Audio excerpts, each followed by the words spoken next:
Munir hotel کی خالص mutton کے گوشت سے تیار کردہ ذائقے دار حلیم، استادوں کے نگرانی میں تیار کردہ حلیم آپ کے دسترخوان کی زینت بنے گی۔ رائچور کی مشہور منیر ہوٹل کی haleem. New Chennai shopping, the family shop. Ramzan Eid special new Chennai shopping کا آغاز 1 مہینے کے لیے 2 اپریل سے ہو رہا ہے۔ رائل فنکشن ہال میں ہوگا نیو چنئی شاپنگ۔ آداب ناظرین، رائچور نیوز میں آپ کا خیر مقدم ہے۔ ناظرین، جلسہ عظمت قرآن و شان مولا علی منعقد کیا گیا، جس کی صدارت مولانا حافظ سید امین الدین قادری البصری سجادہ نشین آستانہ محبوبیہ ارگیرہ اور خطاب مولانا جعفر خان صاحب نے کیا۔ قرأت قرآن پاک کے لیے مولا علی صاحب اور نعت پاک کے لیے سید شاہ دولت پیر قادری اور عطر رضا برکاتی نے نعت شریف پیش کی۔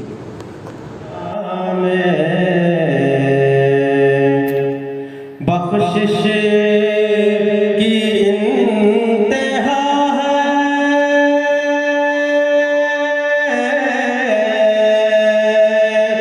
دربار مصطفیٰ میں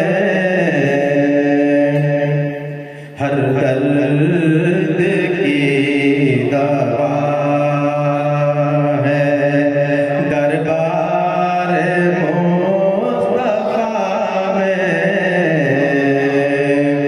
ہر درد کی دوا ہے،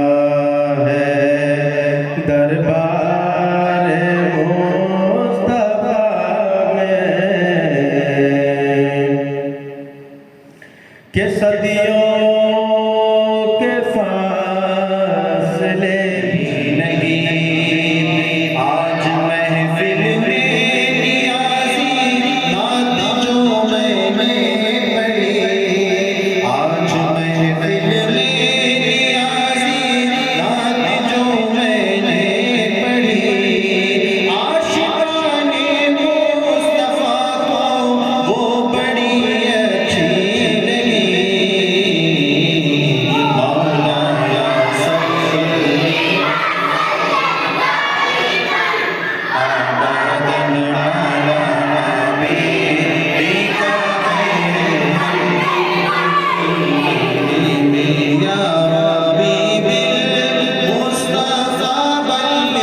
فاعوذ باللہ من الشیطان الرجیم، بسم اللہ الرحمن الرحیم۔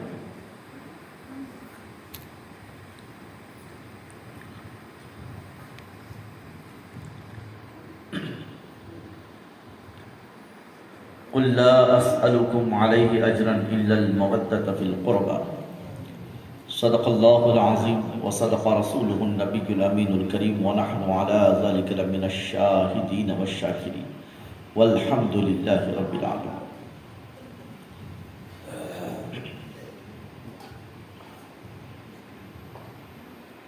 رحیم ہے